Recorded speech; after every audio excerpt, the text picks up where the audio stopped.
Hey everybody, Jason Burmis here, and I got to tell you, I am not happy. I'm not happy at all. My boy behind me, he and XG, um, gone from the platform, from YouTube, Dunzo, and already I'm dropping frames on this platform, and I don't know what's going on. Is this the mass exodus that everybody's talking about? I need to know. First of all, I want to make it clear. I don't agree with everything that Sam has ever said or ever done. Who cares? Why does that matter? It doesn't matter.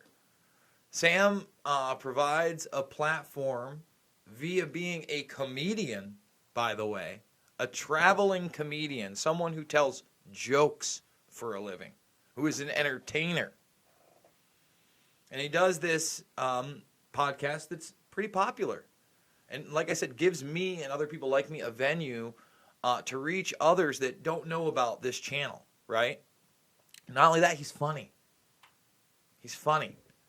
And whether or not he was funny, whether or not he was growing, which he was, whether or not he had a large audience, which he began to amass, should not matter. And now when you search for him, he's done. He's gone. And it sucks because, I did, I think, 2 podcasts with him. I was hoping to do a third and more, obviously. And hopefully I'm going to get Sam on. If Sam or XG wants to come on, I'm reaching out right now. Please come on the show. Let's talk about this. Let's see if you got a warning. But you're completely gone. And this whole deplatforming thing, it's just like, look. When Alex Jones was deplatformed, I said, look, I may not agree with everything Alex has to say. He may have told some big fibs on the air, more than that. But should he be deplatformed? Absolutely not. Not only that, they deplatformed all of InfoWars as though everybody that had ever worked there, including myself, and that material shouldn't be seen by people. Am I too risky? What do I do in general? Let's talk about it. In general, right? Oh, and here we are, dropping frames. Unbelievable. Guys, I wanna not believe. And this is what we're gonna do. So now we're buffering live. Here's how we're gonna beat this thing. I'm recording this, and hopefully I'll have a recording of it. And I'm just gonna, right after it's done, I'm going to have to make it private. I'm going to have to upload the recording, right? And we're going to have to put it out that way.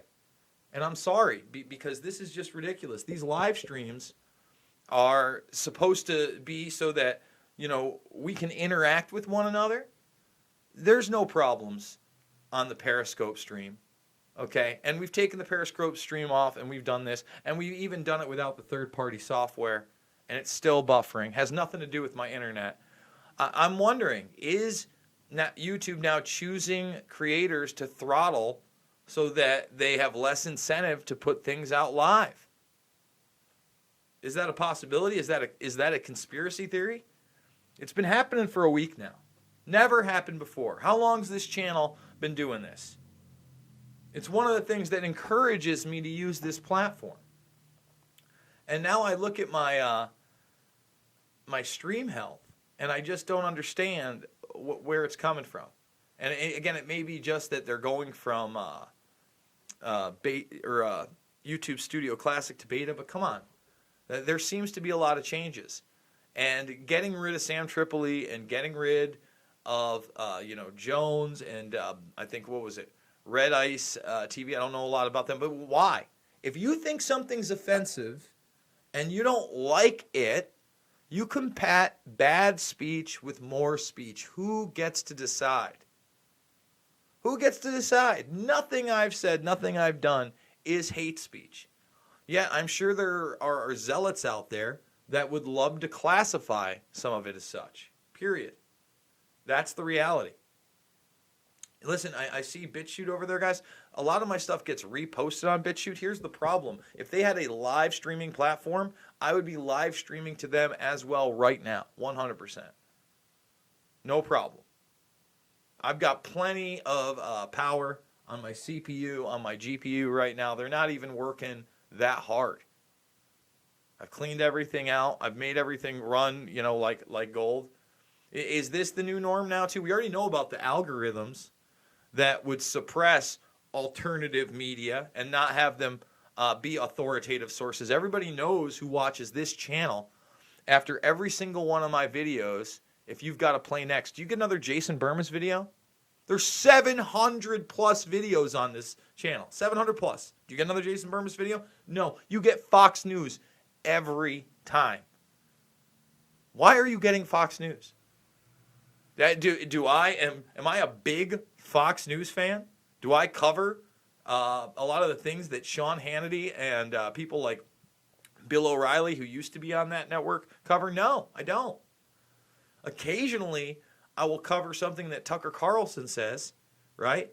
But occasionally, I'll also cover something that Anderson Cooper says.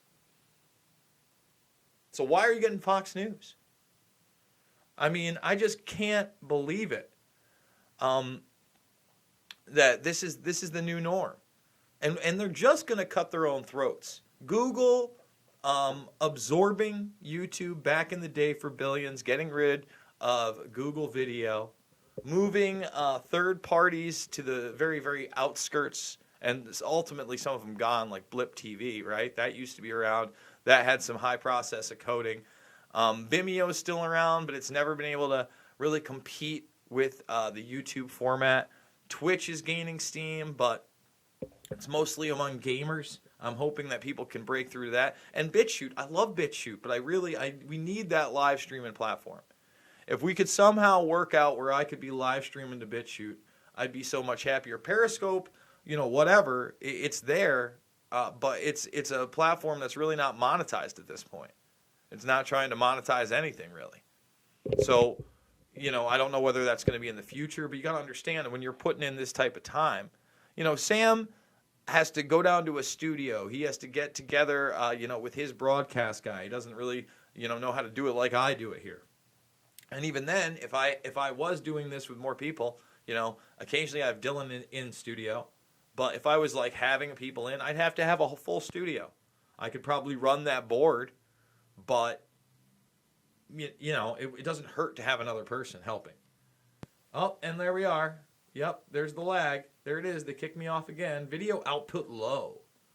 YouTube is not receiving enough video to maintain smooth streaming. That's bullshit. I'm pushing out fine video. Fine video. You'll see, actually. I mean, if you go over right now to my Twitter, right here, right now, at Jason Burmis, not only can you see all the documentary films, but you can see me. Let's just hit this. And it won't be laggy at all. See? There we are. There's no lag. I know it's kind of weird we're watching it like this. But, yeah, there's no lag. There's no distortion. Everything's going great. It's not a compression issue. We've done it without the double stream. So there you have it. YouTube is definitely messing with something. I really hope it's just the transition into this new beta studio, which is horrible with something like XSplit, by the way. And is just awful. Awful interface-wise. December 11th, that's the big date, right, guys? That's when supposedly, by the way, here's Sam, samtripoli.com if you want to go support him. You can follow him at Sam Tripoli and at Tinfoil Hatcast. You can still get the audio versions. I'm not sure what they're going to be doing with the video versions, if they've got hard copies or backups or posts in other places. But a lot of people are asking with the terms of service saying they can get rid of your channel if you're not commercially viable. Is that it? Are we all done? Am I not commercially viable? Even though I make the money for nothing? For bandwidth? For bandwidth I pay for on my end, by the way. So, yeah, you don't produce the show. You don't have to sell anything to advertisers because 90% of the advertising that I get are auctioned off, right? And localized and all that other stuff through your algorithms and Google AdSense programs. You don't do anything. And then all my videos are demonetized out of the gate, so you really don't have to push them. And, I guess I'm really a burden on the coders over there and the algorithms to suppress information as non-authoritative. But somehow that's not commercially viable for you? Why? Am I spitting too much truth in these videos? And again, Sam may have said things that I don't agree with, but he never had anything, involved in hate speech. He gave people like myself a venue to reach others and look into, information like the stuff you see over here. And like I said, guys, I've had crazy problems with YouTube since the questioning Snowden video with James Corbett. That's when it really started to come in, and for the first time ever. And now a week later, just about every video that I've done live looks like hell. So, right after this, I'm gonna pack it up, thumbs the video up, share it with others. Please subscribe now. I just got memberships. I don't know what I'm gonna do with that if I'm not gonna be on the platform in a month. But I'm trying to figure out alternatives. I'm going to keep bringing it to you. The way you financially support me is through the GoFundMe. There is no Patreon. There is no Subscribe Star. Only about 9 more days left in this. I'd really hope to at least get it to 3. But, obviously I'd still love to get it to 5. So, if you like what I do, if you want to help me out, if you want to continue to see these broadcasts, think about it. Because after this, I'm going to have to take this broadcast down now, which I'd never have to do. I'm going to have to take the broadcast down. I'm going to have to encode it. Thank you, Brian Telford. Come on, Jason. Sam was prejudiced towards lizard people. Yeah, he was sure prejudiced towards the lizard people, folks. A comedian taken down. Again, ridiculous. So, like I said, I don't really know what to do. Like I said, I'm going to take this. We had just a ton of terrible issues. I'm going to go look and make sure the video that recorded didn't have any. But again, no issues on Periscope, right? And then I'm going to have to upload that, and maybe I'll watch it along with you guys for another live chat, and we'll go from there. But if this is the new norm, it's just really upsetting. I really just wanted to keep banging videos out and not having to worry about these issues. And I haven't seen other broadcasters have these issues. So, guys, please, again, if you can, financially support me so maybe we can figure something else out. Maybe I get another workstation, or I get that office quicker than I thought it would be in like 6+ months. We get the office in like 2 months, and it's going to be hard to screw with me from a business address. But then if it's on the code end, if it really is some kind of algorithm that all of a sudden I don't get as much bandwidth as somebody else because I've been deranked in their system, who knows where this is going? Who knows where it's going? Guys, I love you. I'll see you on the flip.